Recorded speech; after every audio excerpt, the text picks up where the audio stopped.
what do you think is the reason because of which Pakistan has upped the ante in Rajasthan across the border? There are reports from Jaisalmer, there are reports from Barmer of drone activity, etc., which are coming in. And of course, as you would know, high alert has been issued by the civilian administration. Across these cities, markets have been shut. So Yes. why this increase in activity across the Rajasthan border? Okay, whatever it is, let me tell you the historical context to it. Rajasthan being in the plains, and it has the access to Rajasthan are easier compared to the hilly terrains of Jammu and Kashmir. Besides, there are no canal networks in Rajasthan as such, while entering, except for the one that is IGC, that is Indira Gandhi Canal. So again, Punjab operations become difficult because of the canal network. So earlier also, 71 also, if you remember, Rajasthan, in fact, in Jaisalmer was epicenter of the one of the biggest battles, that is Battle of Longewala. Yes. And Longewala access was exploited then also by Pakistan. But things have changed. We are much better off, both materially and in force-wise also. So I don't think they are able to do anything much about it, except for trying to kind of open a front where we are least expected. Otherwise, army is well prepared everywhere, and even our thrust would be Rajasthan, being the easier attack terrain access for the armored forces.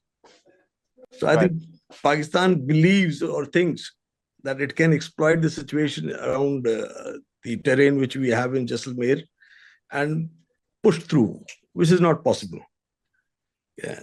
Considering the difference between our capabilities and the Pakistani army, it's just in wishful thinking on their part. Right. I suppose also the endeavor, and correct me if what I'm saying is not logical, it would make sense as far as Pakistan is concerned, because despite India's repeated requests and repeated assertions, rather, not requests, that we are not looking to escalate this, but if you would up the ante, of course, we will respond, which is what India did early this morning and, of course, last night as well.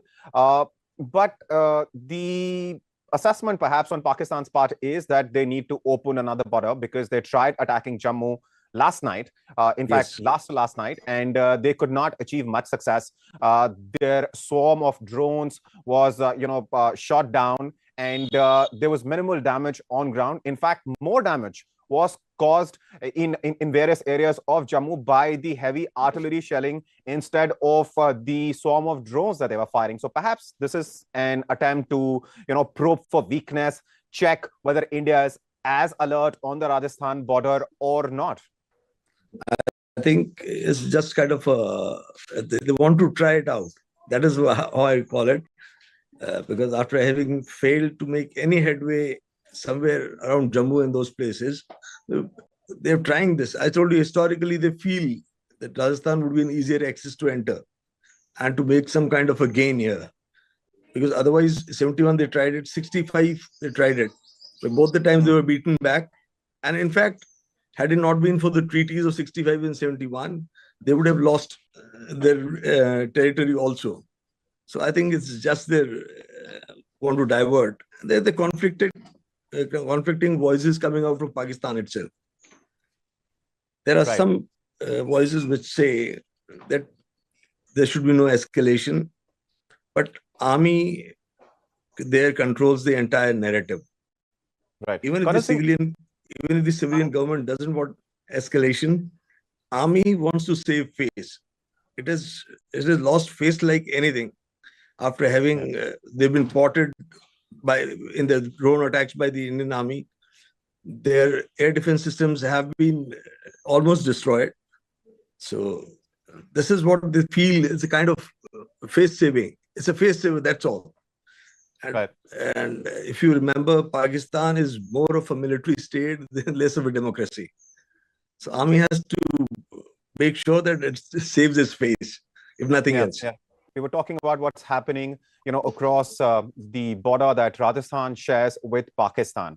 And last, question to you at that point in time was, of course, along why at this point in time Pakistan is choosing to, increase the level of activity in Rajasthan. And we were talking about Major Kuldeep Singh Chandpuri and his valiant Yes. effort in the last major battle, of course, in 71 that India fought with Pakistan. And I had requested you to recall the details of that story. Of course, there are movies which have been made on his valiant effort, but if you can recall, some interesting bits, whatever's going to come to your mind, please share that with us, sir. I'll do that. 1971, Longewala, Tanot have all now have golden letters of history. What happened in Longewala was miscalculation by Pakistan and sheer personal bravery of the commanding officer there and the motivation of his troops. Imagine a company of infantry battalion holding an entire armored brigade in its track is unheard of. It's something it's hardly come to hear about it. And it may not be more than one or two examples throughout history as such. So Longewala is the access point where Pakistan thought it is the easiest and the nearest to Jaisalmer. It's just about 60 kilometers and so on to Ramgarh and Ramgarh to Jaisalmer. That is how it is, Longewala. So they miscalculated, not realizing that 23 Punjab, which was there, was the company commanded by Major Kuldeep Singh, later Brigadier Kuldeep Singh Chandpuri, God bless his soul, he's no more. The man stood his ground, and rest is history, you see. What we see in movies, definitely dramatization of the entire thing, but the very fact that a company of 120 men with just 2 RCL, that is called recoilless guns, could stop an entire brigade in its track, delay its advance by 12 to 16 hours, which was good enough for the Air Force to then literally plummet them. And the entire Longewala field was strewn with tanks. So, and the point to be underscored, sir, is that he was given the choice to move away from the post and protect and defend whatever he could, but leave that post. But he, of course, very bravely chose to stay there and protect that position. I understand, but infantry company commander, when he has his troops with him, his boys with him, is not leaving anything. It is something which, not the Indian Army, we have not heard anything of that sort. People with the platoon have stayed there facing fearful odds. He had a company and he could take on anything. And that is what he did. What we see later, the pictures which has come out of the burning, smoldering tanks and 2 RCLs. Actually, early morning Air Force raid did the job, but they did the job commendably.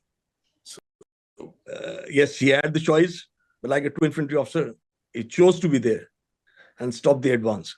And that is what he did.